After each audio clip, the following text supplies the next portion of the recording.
Bonsoir tout le monde, bienvenue au conseil, à la séance de conseil de ce mois-ci.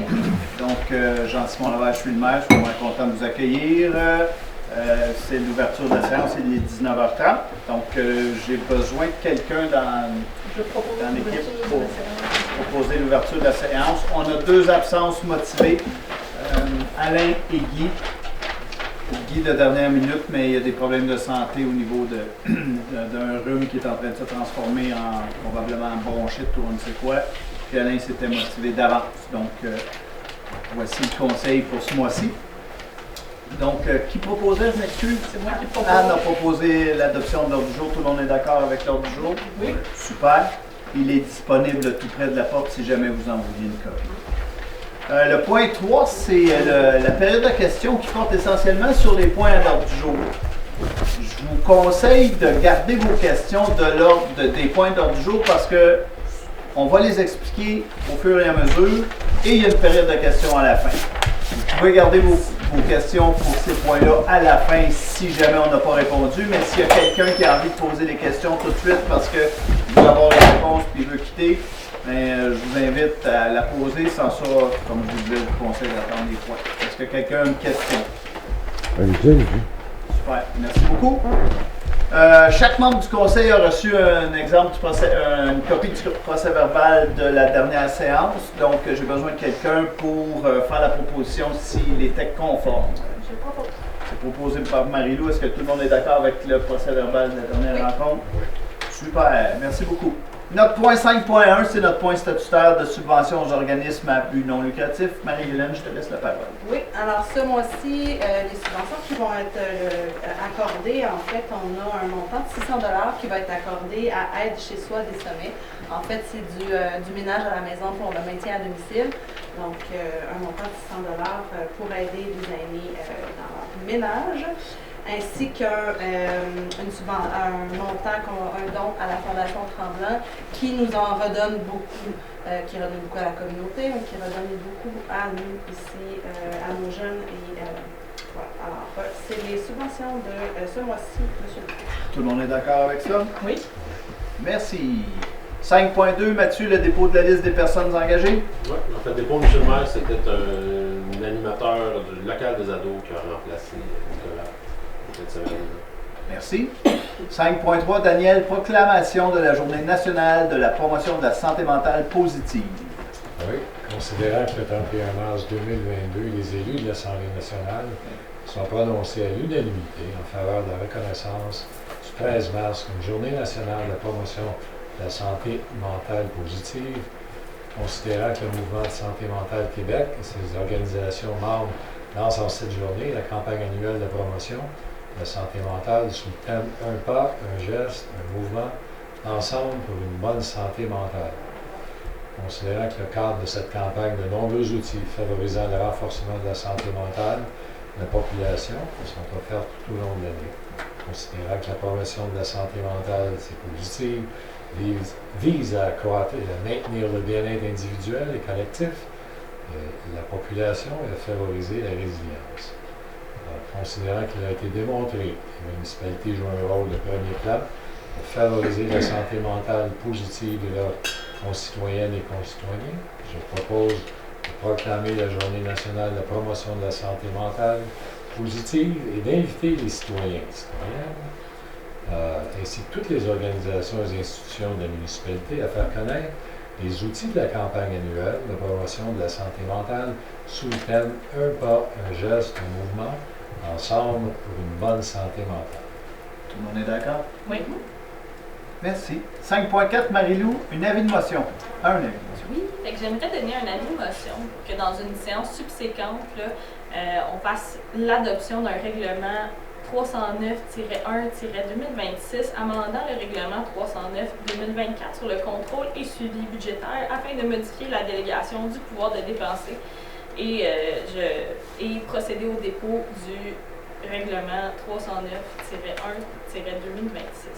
Dans le fond, c'est un avis de motion pour permettre de donner le pouvoir de dépenser à certains de nos cadres. Merci. 5.5, Daniel, intervention à l'acte de cession du lot 5 414 302 pour maintenir le droit de préemption en faveur de la municipalité. Considérant que la municipalité a fait inscrire un avis d'assujettissement, il y a un droit de préemption en sa faveur à l'encontre du lot 5 414 302 du cadastre du Québec, considérant que le but d'une réorganisation corporative, les compagnies propriétaires de ce lot souhaitent procéder à la cession de cet immeuble à une autre compagnie appartenant aux mêmes actionnaires. Alors, c'est une structure organisationnelle légale qui change, les mêmes raisons d'être. Alors, sûrement pour des raisons en arrière de ça, mais c'est ce qui est en train de se faire. Considérant que la municipalité souhaite permettre cette réorganisation corporative sans exercer son droit de premier refus, considérant qu'elle conservera son droit en faveur de cet immeuble, lequel devient applicable aux cessionnaires, la compagnie 9547-3393 Québec Inc. Considérant que la municipalité doit intervenir à l'acte de cession entre Gestion Provost et Fils et Gestion Value SA en faveur du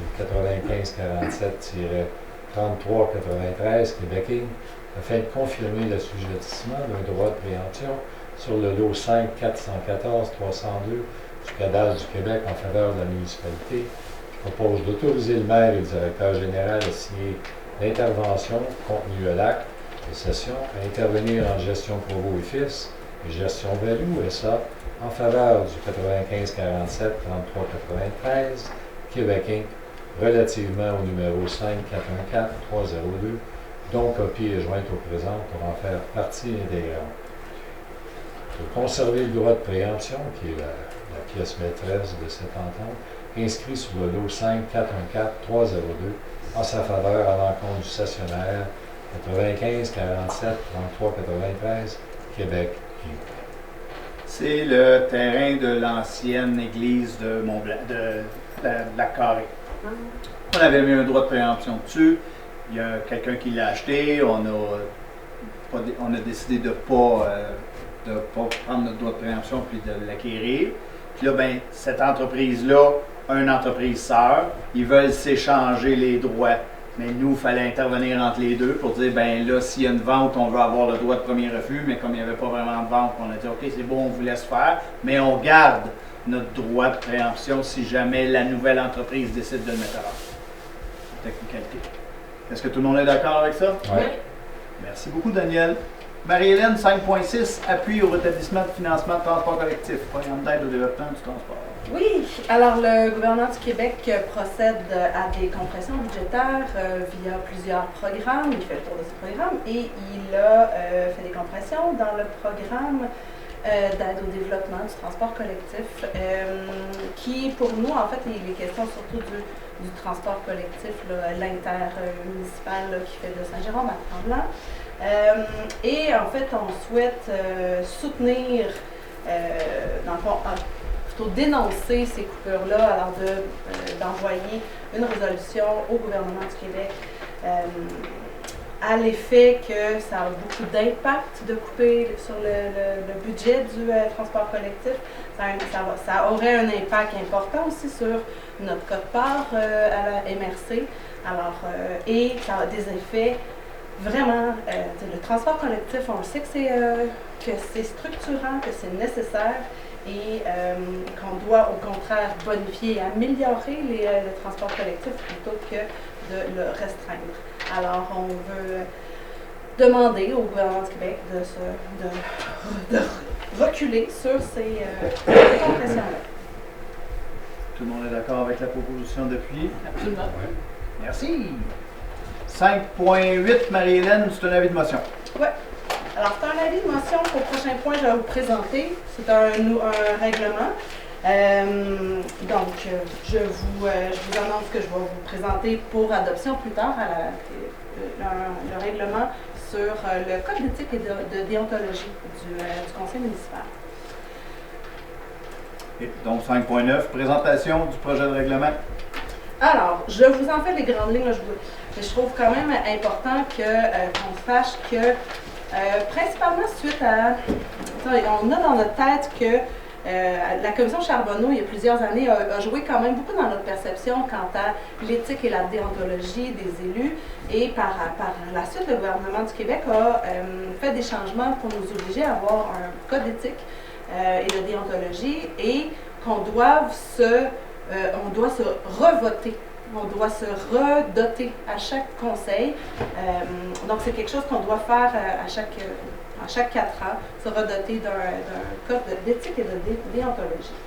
Donc, ce que nous faisons, nous changeons le code d'éthique que nous avions parce qu'on a un modèle avec la Fédération des municipalités du Québec qu'on trouvait plus clair, plus inspirant, puis plus précis. Alors, on s'est inspiré très fortement de ce sur quoi la Fédération québécoise des municipalités ils ont travaillé sur ce document-là et en fait, on en fait d'autres.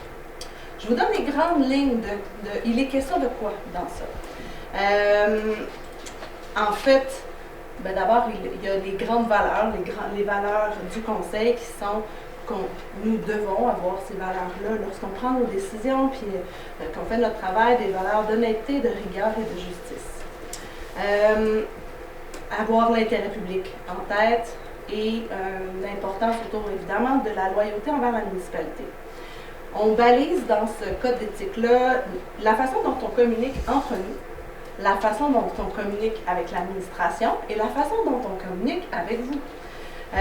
C'est aussi des balises, on va baliser les notions d'intérêt personnel, les notions de conflit d'intérêt aussi. On va baliser, par exemple, les notions de les cadeaux, les marques d'hospitalité, ce genre de choses. Donc, c'est tout les dons, c'est tout cadré très clairement dans ce code d'éthique-là. Alors, pour bien baliser ce qu'on a le droit de faire, ce qu'on ne doit pas faire, à qui on doit déclarer si je reçois un café, j'exagère un peu, mais bon. De quelle façon on utilise les ressources de la municipalité. Donc, c'est grosso modo les thématiques, ce qui est encadré par ce code d'éthique qu'on adopterait à la prochaine séance. Merci. Très belle présentation. 5.10, c'est encore à toi. C'est un appui aux demandes de l'Union des municipalités du Québec quant à l'abolition du programme de l'expérience québécoise.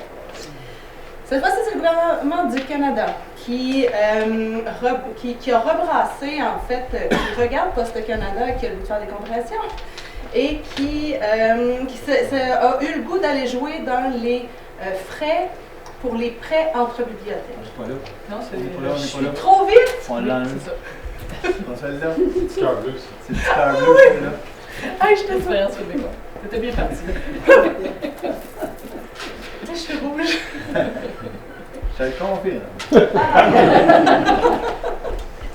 C'est bleu, mais Alors, programme d'expérience québécoise, je ne sais pas si vous avez vu ça, on revient au gouvernement du Québec.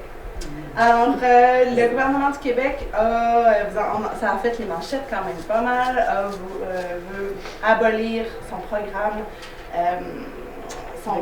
d'expérience québécoise, qui a été quand même très important pour avoir des travailleurs dans toutes sortes de milieux dans nos communautés, des gens que ça permettait, c'est un programme qui permet d'avoir quand même qui mène vers la résidence permanente de façon quand même intéressante et que, en faisant ceci, ça fragilise des entreprises ou des services.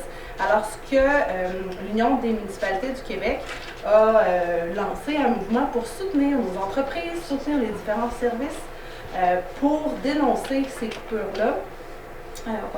De ce programme-là particulièrement. Et c'est ça que vous voyez, nos petits cœurs bleus. Donc, c'est vraiment par rapport à ce programme-là de l'expérience québécoise. Alors, on veut envoyer, donc, on veut appuyer les démarches de l'Union des municipalités du Québec à cet effet pour revendiquer auprès du gouvernement qui recule sur l'abolition de ce programme.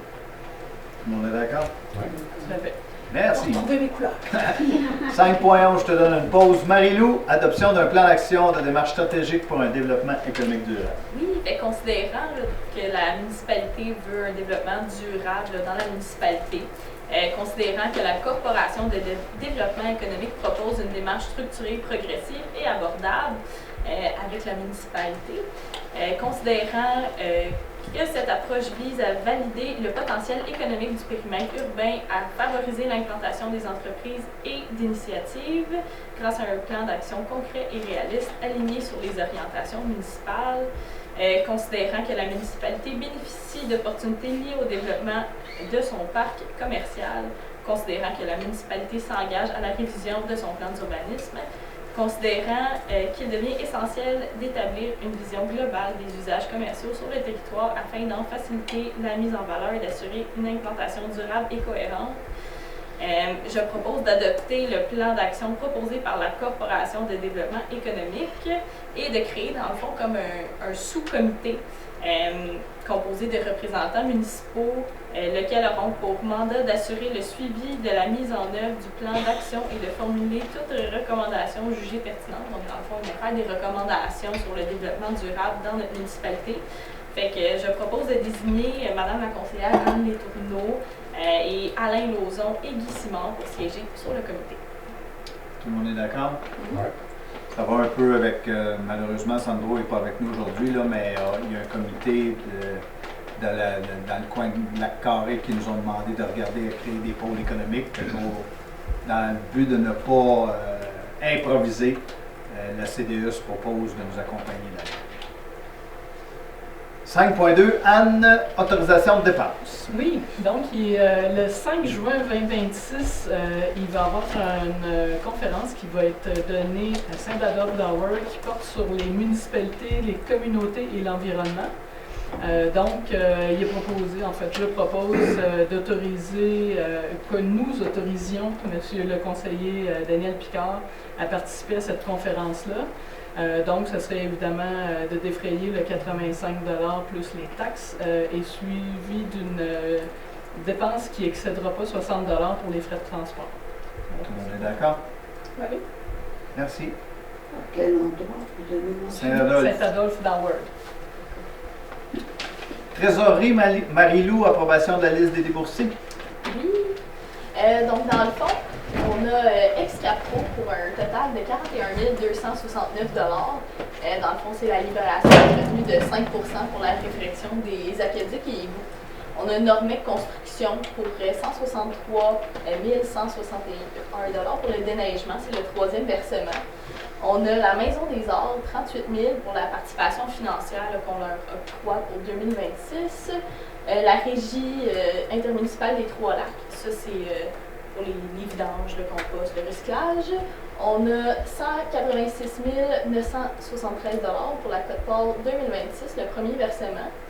On a le remboursement des emprunts, donc le capital et intérêt pour 203 000 $, 292 $. Mon Dieu, j'ai eu de la misère sur ce là pour un total de 632 706 $. Donc, les chèques, on a 49 029 $, les transferts bancaires, 880 310 $, les salaires, 150 397 $ pour un total de 1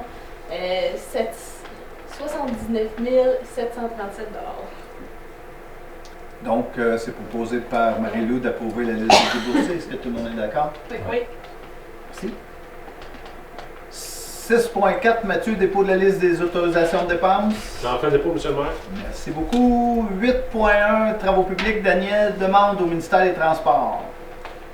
Alors, considérant que malgré l'abondante signalisation installée par la municipalité, avec la problématique des autocars qui demeurent régulièrement coincés dans le tunnel situé sur la rue de la Pisciculture, perturbant la circulation routière là-bas, c'est quelque chose de rendu usuel et chronique.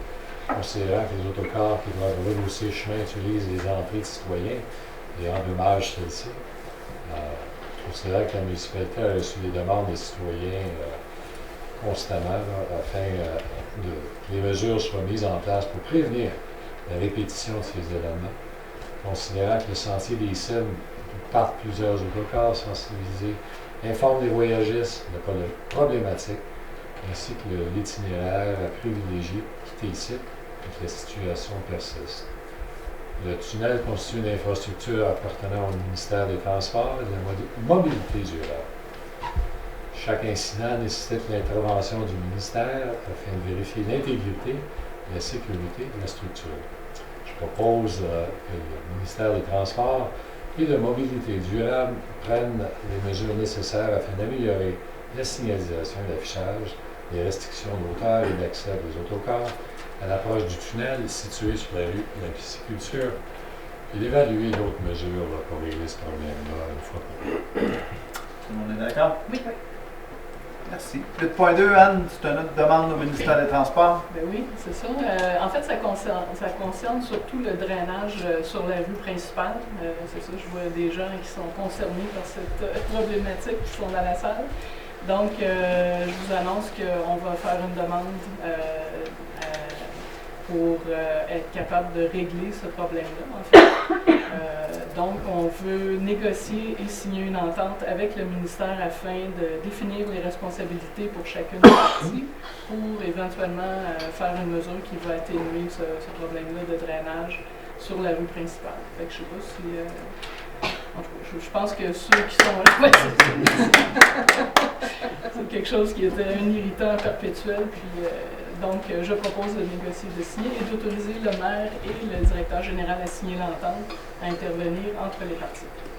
J'en profite pour faire la parenthèse. Tantôt, on était avec Mme Janotte, notre députée, et puis on lui en a parlé, puis elle nous a dit qu'il fallait lui transmettre notre résolution, puis elle verrait comment est-ce qu'elle peut ajouter son influence.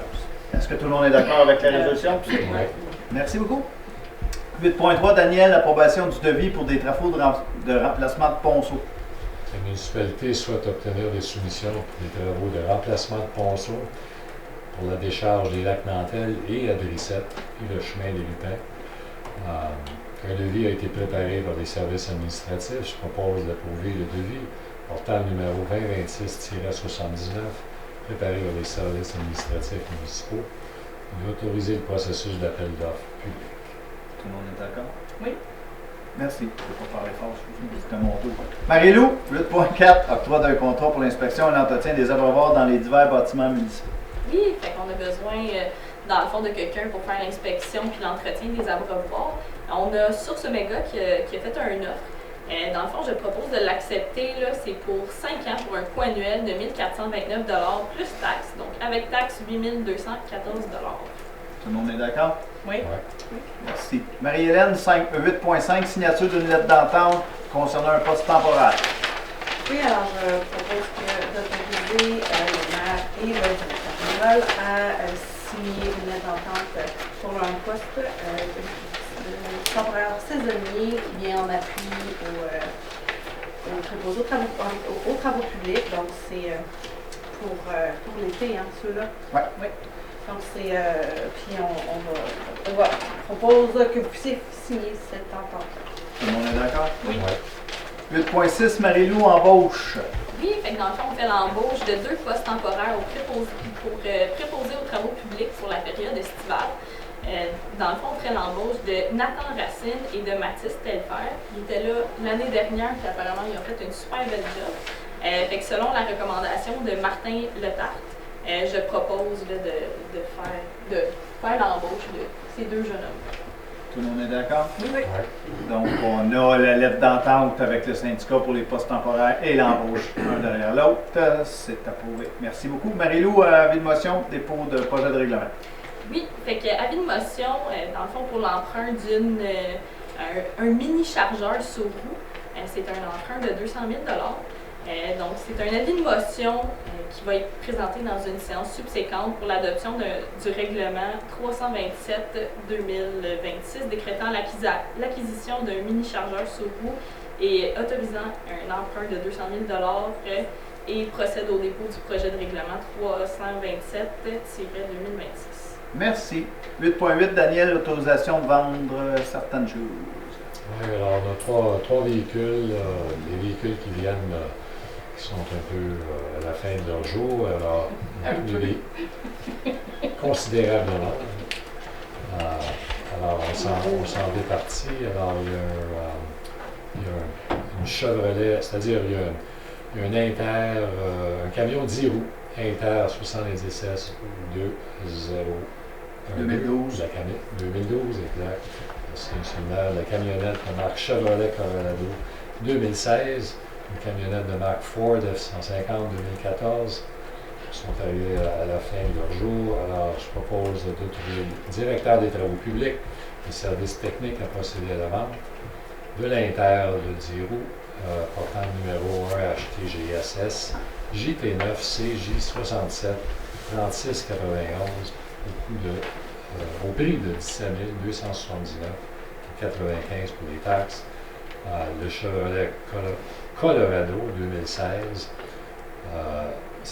numéro de série 1GCGTBE 39G 126 76 46 pour 2300 $ plus les taxes.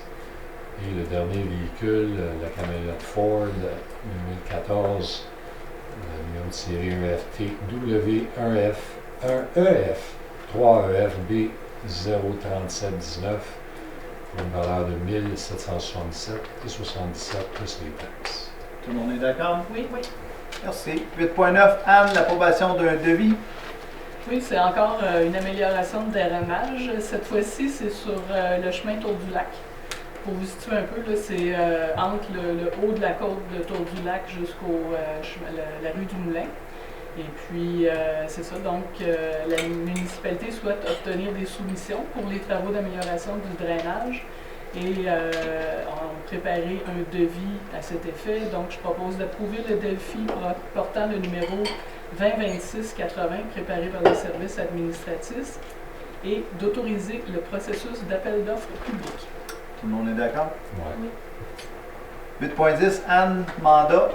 Donc, c'est un mandat à Parallèle 54 Expert Conseil pour des services professionnels en ingénierie pour des travaux de drainage et d'amélioration d'une aire de virée sur la rue de la pisciculture. Donc, la rue de la pisciculture, en fait, qui est par là-bas, par rapport à ici, là, le cul-de-sac, si on veut, là, au bout de la rue de la pisciculture.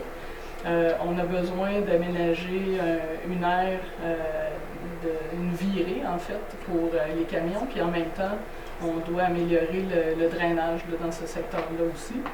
Donc, on a une offre de Parallèle 54 en date du 16 février. Oups, il y a une coquille, c'est 2026. Madame la greffière. Pardon? Il y a une coquille 16 février 2026.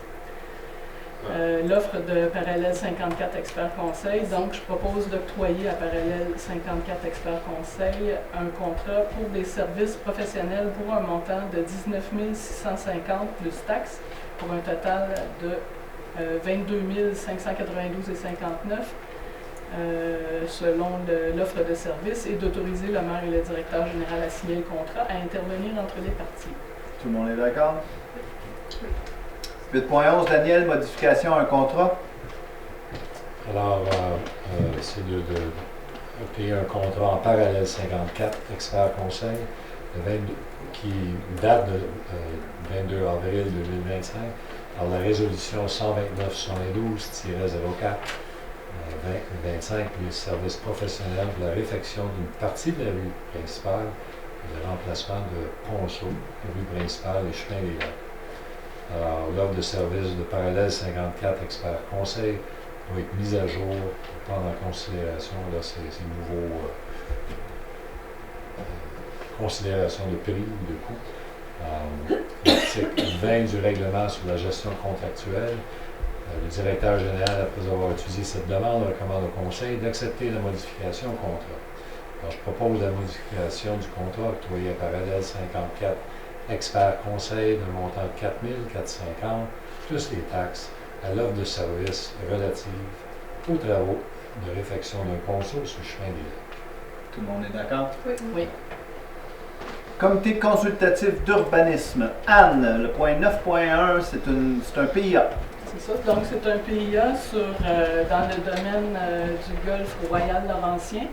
On a la 117 qui est ici, on a l'allée du 2e, si je ne me trompe pas, qui est ici. Donc, c'est le terrain qui est ici en jaune. C'est une nouvelle construction qui est proposée.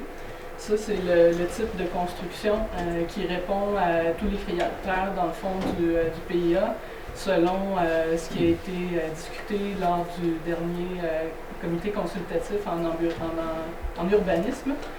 Donc, je propose d'accepter le PIA associé à la demande de permis en faveur de cette propriété située sur l'allée du 2e, le tout conformément à la recommandation du CCI. La présente va être valide pour 2 ans, par exemple, comme on a dit précédemment. On donne les permis, mais si en dedans de on donne l'autorisation, mais si en dedans de 2 ans, la construction n'a pas eu lieu, l'autorisation est révoquée. Donc, c'est proposé par Anne, puis quand c'est question CCU, PIA, souvent je demande aux conseillers de voter, puis je vais le faire ici. Donc, qui vote en faveur de l'acceptation du PIA? Merci. Un autre PIA, Anne, 9.2. Donc, c'est un PIA qui a été déposé dans un projet de construction sur l'allée du 5e. Donc, c'est encore dans le golfe Royal Laurentien qui est ici. On a l'allée du 5e qui fait le petit détour ici. Donc, c'est encore une nouvelle construction. Et puis, ça, c'est ce qui a été proposé comme construction. Et puis, ça a été regardé par le CCU. Et le CCU était d'accord que ça répondait aux objectifs du PIA. Donc, je propose d'accepter le PIA associé à la demande de permis de construction, encore là pour une période de 2 ans. Qui vote en faveur de l'acceptation? Merci. 9.3, un autre PIA. Exactement. Celui-là, c'est pour une résidence principale qui est située sur la rue des 4 Saisons. Donc, la rue des 4 Saisons, c'est celle qui est ici, et puis le terrain qui est concerné, c'est celui-ci. Ça, c'est le Mont Blanc, en fait, le ski Mont Blanc, pour vous situer. Donc, en fait, c'est cette partie-ci qui va être changée. Et puis, qui va avoir... en fait, l'allure présente, elle est celle-ci, si je ne me trompe pas. Puis, ce qui est demandé, c'est cette allure-ci pour être capable d'avoir plus de place dans cette section-là du 2e étage. Je pense qu'on a une autre photo, si je ne me trompe pas. Non, oui, c'est ça. Donc, ça concerne la partie qui est ici de la maison, qu'on voit mieux peut-être à cet endroit-là. Donc, quand ça a été regardé au CCU, ça correspondait à tous les critères et les objectifs du PIA. Donc, je propose d'accepter cette demande associée au PIA pour l'agrandissement. Puis, encore là, ça va être valide pour une période de 2 ans. Qui vote en faveur? Merci. 9.4, un odonyme pour l'allée véhiculaire dans un projet intégré, dans le projet intégré de la Buse. C'est ça. Donc, la rue de la Buse, en fait, pour vous situer, on a la 117 qui est ici. Ça, c'est le terrain de golf des Ruisseaux. Et puis, il y a un projet, en fait, qui est sur la rue de la Buse qui est ici, le chemin de la Buse, je crois, si je ne me trompe pas. Et puis, il va y avoir un nouveau développement au bout de ce petit chemin-là qui est ici. Donc, on avait besoin de déterminer un nom pour l'allée en question. Donc, on avait le choix de tous ces noms-là, allée de la Buse, parce qu'on a le chemin de la Buse ici, allée de la Buse là, on trouvait que c'était un peu non, c'est ça. Hein? Et puis, il y avait des noms aussi qui avaient des apostrophes. Donc, quand on rentre l'adresse, des fois, les apostrophes, ça rentre plus ou moins bien. Donc, on en a éliminé une partie. Celle qui a eu la... On a éliminé 13. La majorité. Il y en avait des noms qui étaient trop grands. En tout cas, bref, le comité consultatif en urbanisme a retenu une nomination en particulier. Donc, ce serait l'allée du hibou. Si tout le monde est d'accord, évidemment. C'est ce que je propose, qu'on nomme cette allée véhiculaire l'allée du hibou. Okay. On en a discuté, mais on confirme. Tout le monde est d'accord avec l'allée du hibou? Oui. Merci. Comité consultatif en environnement, il n'y a rien. Urbanisme, pardon.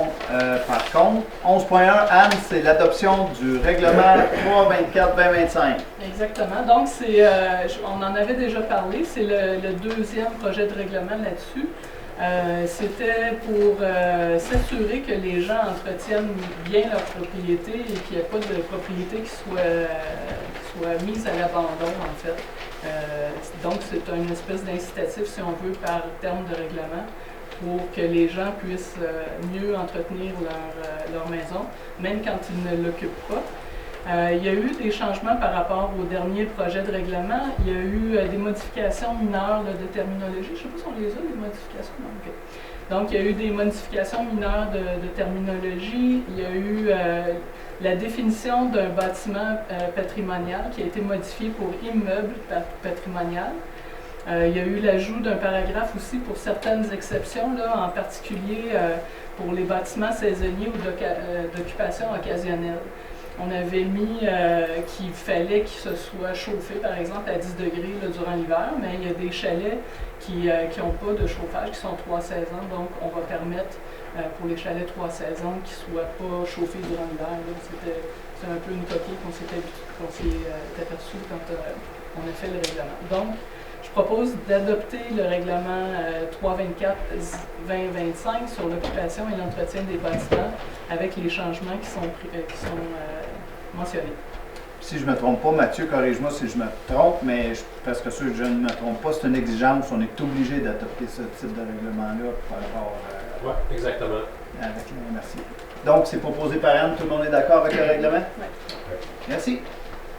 11.2, Anne, adoption d'un second projet de règlement. C'est ça. Second projet de règlement qui amende le règlement du zonage pour modifier les normes pour les projets intégrés d'habitation et autres dispositions. Donc, on en a déjà parlé quand même amplement. C'est ça parce qu'on a eu déjà un avis de motion le 13 janvier. Il y a eu un projet de règlement qui a été adopté le 13 janvier. Il y a eu une consultation qui a été tenue le 3 février. Et maintenant, on veut adopter ce second projet de règlement pour le règlement de zonage 194-2011 afin de modifier des normes pour les projets intégrés d'habitation et autres dispositions.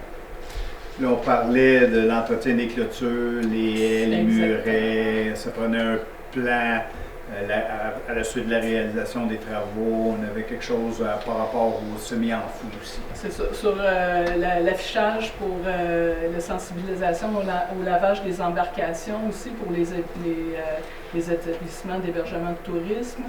Il y avait l'utilisation des conteneurs maritimes comme bâtiments accessoires qu'on veut aussi changer. Et puis, c'est ça, l'aménagement des heures de stationnement, effectivement, quand c'est des grandes surfaces. Donc, tout le monde est d'accord avec l'adoption du second projet? Oui.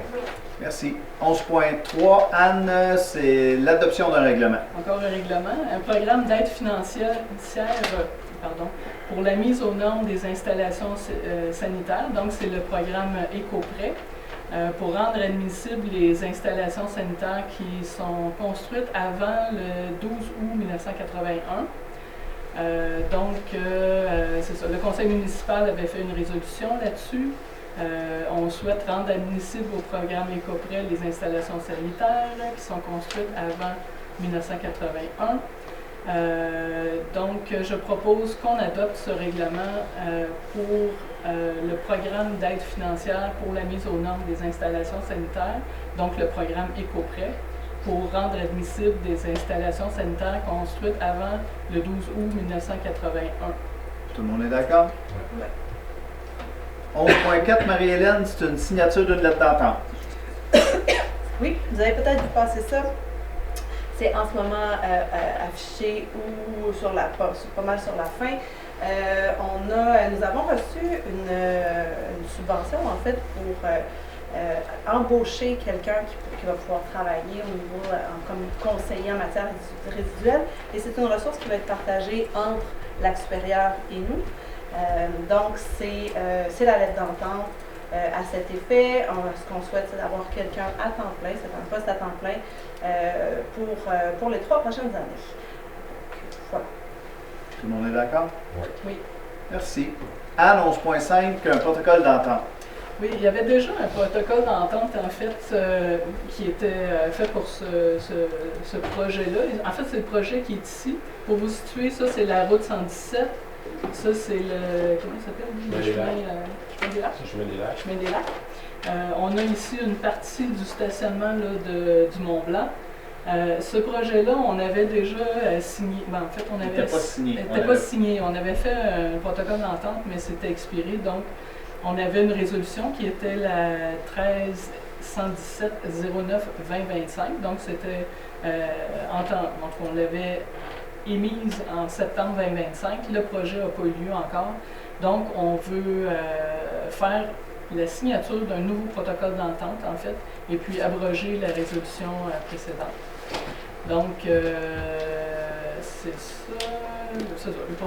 Je propose donc d'autoriser le maire et le directeur général à signer le nouveau protocole d'entente à intervenir entre la municipalité et David Inc., dont une copie est jointe à la présente résolution pour en faire partie intégrante.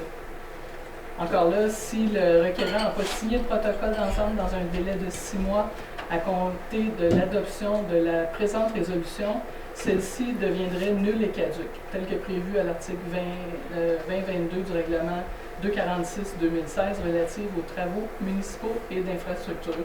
Donc, essentiellement, c'est pour céder la rue ou l'allée véhiculaire, le projet comme tel, à la municipalité éventuellement. Tout le monde est d'accord? Oui. Merci. Anne, encore toi d'un contrat de gréerie.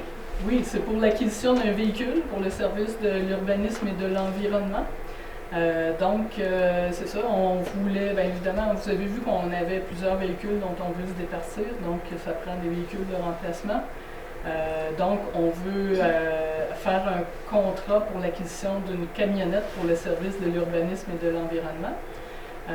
Monsieur Martin Letarte, directeur des travaux publics, a réalisé des démarches auprès de Automobile Boisvert Lozier Incorporé. Et le Conseil avait déjà affecté 45 000 $ de fonds de roulement à ce projet là, par une résolution antérieure qui a eu lieu au mois de janvier. Donc, je propose d'octroyer à Automobile Boisvert Lozier un contrat pour l'acquisition d'un véhicule Mitsubishi Outlander PHEV GT-S 2024 pour un montant de 47 514,39 avec les taxes. Et puis aussi d'affecter 1 000 $ supplémentaires du fonds de roulement à la réalisation du projet. Les 46 000 $ seront remboursables sur une période de 7 ans à compter de 2027. Et c'est l'acquisition de véhicules hybrides. Oui, c'est ça, exact. Tout le monde est d'accord? Oui. Merci. 11.7, Marie-Hélène, signature de la convention. Oui, alors nous avons reçu une convention dans le cadre du projet de mise aux normes pour les municipalités de moins de 6 500 habitants pour du programme d'unité individuelle et de traitement de l'eau. Alors, c'est une subvention qu'on a reçue et dans le fond, c'est pour autoriser le maire à signer la convention avec le gouvernement du Québec. On a dans le cadre de la mise aux normes des installations sanitaires, on a fait une demande d'aide financière au gouvernement pour aider les gens qui ont la modification à faire. Donc, on sera en mesure de leur donner, s'ils sont éligibles, 5 000 $ pour aider à payer les coûts. En plus de tantôt, on a fait notre résolution où on a aussi un programme Éco-prêt. Éco-prêt, oui. Donc, tout le monde est d'accord avec ça? Oui. Oui. Merci. Le sport, loisirs, culture, 13.1, Marie-Hélène, c'est appui au réseau Biblio. C'est là. C'est là, hein? Je repars. Fait que, je vous disais tout à l'heure que, en fait, que le gouvernement du Canada a déposé un projet de loi à l'effet de retirer les taux tarifaires, en fait, les tarifs réduits pour les prêts entre les bibliothèques. C'est quand même un montant très significatif. Ça permet que, parce que c'est transigé par la poste, les livres pour les prêts entre les bibliothèques, et c'est vraiment des sommes qui sont importantes. Le réseau des bibliothèques du Québec est déjà actif depuis un bon moment. Il y a eu beaucoup de mobilisation et le ministre Lightbound a reculé. Et comme le projet de loi n'est pas officiellement adopté, on va soutenir, bien qu'on semble avoir déjà été entendu, on se dote d'une résolution à l'effet qu'on veut, en envoyant une lettre au ministre Joël Lightbound, à ce sujet pour appuyer qu'on maintienne les tarifs préférentiels pour les prêts entre bibliothèques. Tout le monde est d'accord? Oui. Marie-Lou, 13.2. Oui, fait qu'on aimerait faire l'autorisation d'une signature pour une entente avec le Centre d'action bénévole pour, dans le fond, l'accompagnement transport pour les rendez-vous médicaux pour les personnes de 65 ans et plus.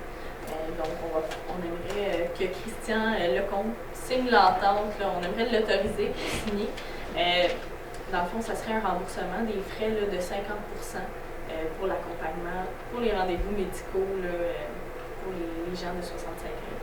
On avait parlé au dernier conseil. Il nous restait à faire. Il restait à signer.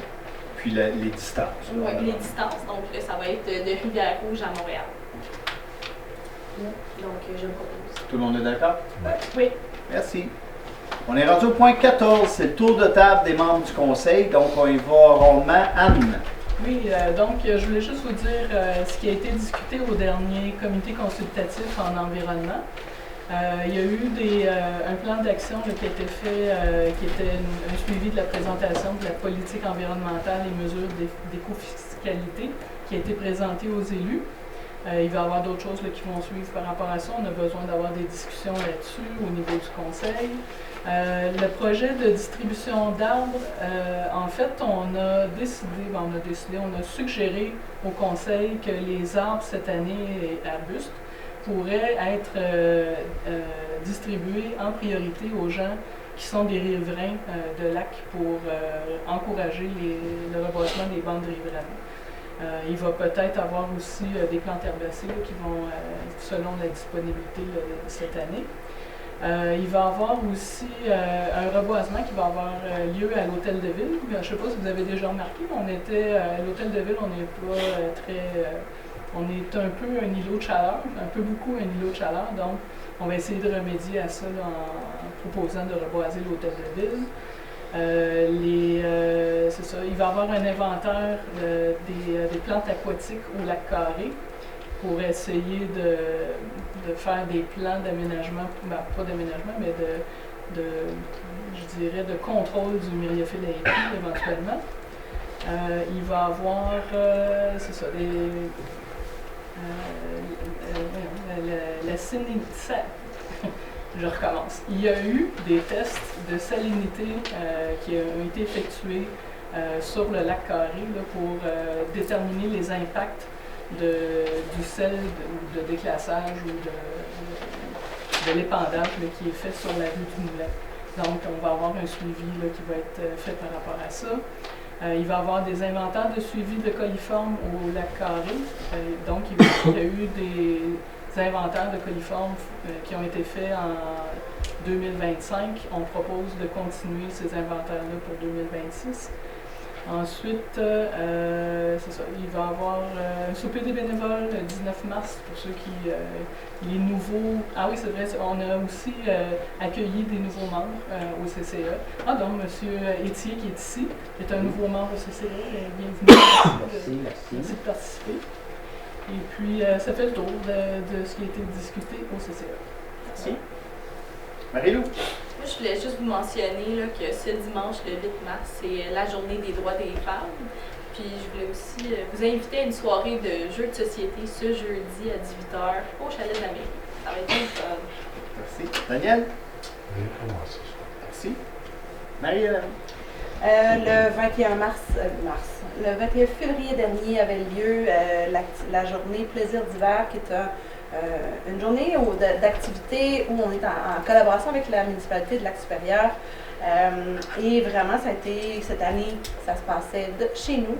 Alors, juste de l'autre côté, alors il y avait hockey bottine, tournoi de pétanque, traîneau à chien, trottinette. Donc, il y avait vraiment de très belles activités. Beaucoup de jeunes familles avec des très jeunes enfants. J'étais bénévole au traîneau à chien, c'est surtout ceux-là que j'ai vus. Mais vraiment très belle journée active et c'est le fun de voir notre population qui vient jouer dehors. Merci. On est rendu au point 15, la période de questions. Comme c'est filmé, je vous demande de vous lever, vous identifier. Posez votre question.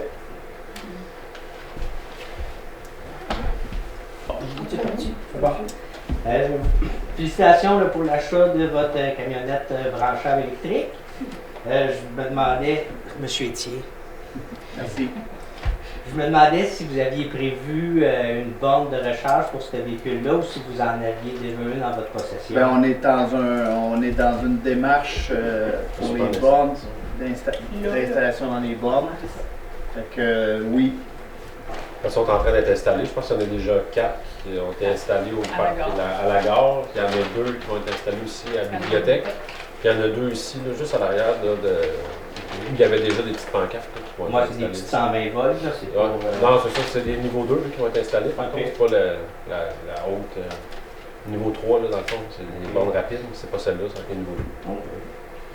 Puis la vente que vous parliez là, pour l'immeuble là, qui était à l'endroit de l'église anciennement, le fait qu'il y ait eu une vente, est-ce que ça impactait tout ce que le CCU avait demandé? Non, parce que techniquement, c'est la même entreprise. Fait qu'ils ne vont pas être impactés par ça. Parfait. Puis pour ce qui était du PEC, là, est-ce qu'il y avait eu dans la région, est-ce que ça avait des influences sur certains commerces de la région, le fait qu'ils... Probablement, mais je ne pourrais pas y répondre à ce moment-ci, mais assurément qu'il y en a, je pense. Merci, M. Thier. Adam, Oui, les jeux de société, c'est quelle date déjà? C'est jeudi à 18h au chalet de la mairie. Jeudi? Oui. Merci. Ma question est la suivante. 11.1.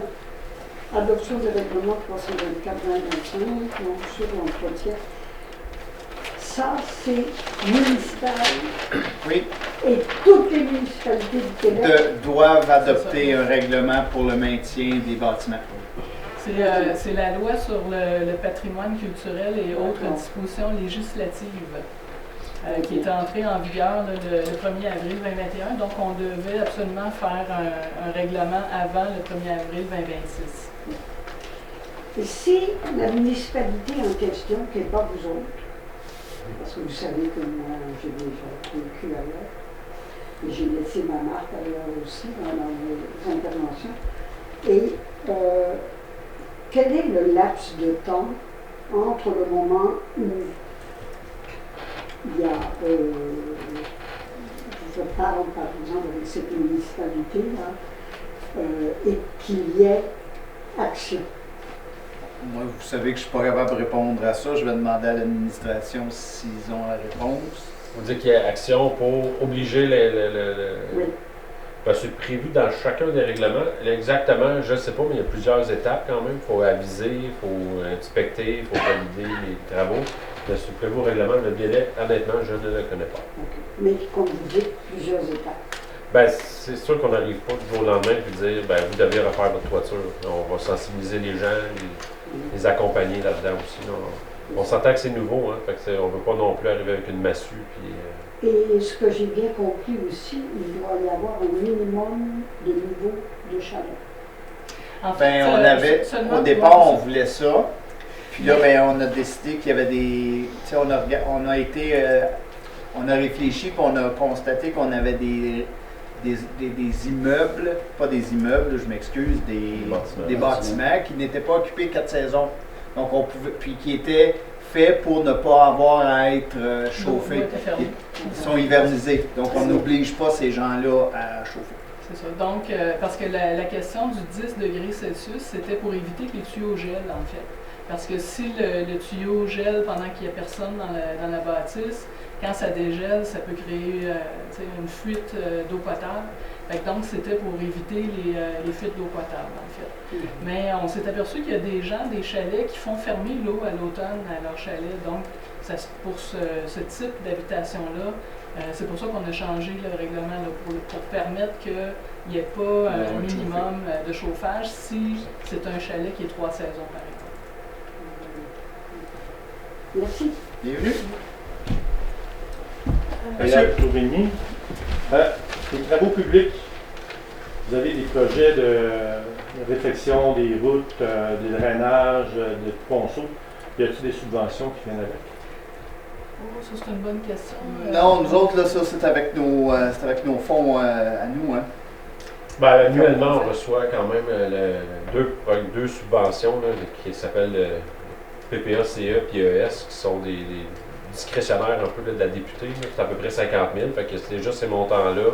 Quand on parlait à Mme Jeannot, justement. On devrait avoir des nouvelles on sous peu, mais pour l'instant, elles ne sont pas encore prévues. C'est habituellement 50 000 par année, fait qu'on va utiliser ces sommes-là, effectivement. Là. On doit les mettre sur les travaux de l'année. Probablement que ça va être nous, mais autre que ça, il n'y a pas eu de subvention. Les ponceaux sur le chemin des lacs, c'était pas subventionné? Oui, ça l'était. Ça a été demandé? Non. On va le faire avec nos argents de la municipalité? De 50 000, mais oui. M. Picard, chercher des montants à économiser. Si on prend de l'argent qui est subventionnable pour faire des travaux qui sont subventionnables aussi. Donc, en accord, c'est noté. Merci. Bonjour, Sylvain Arbault. J'ai reçu avec mon compte de taxes l'espèce de fichier Excel sur les dépenses à venir en 2026. Et pour la première fois depuis 2 ans, depuis 3 ans, le chemin du lac Rougeau est plus dessus. Vous avez fait des travaux, merci, je vous en remercie l'année passée à l'entrée du chemin. Mais le chemin ne s'est pas amélioré cet hiver. Je suis ici pour en témoigner. C'est quoi votre vision?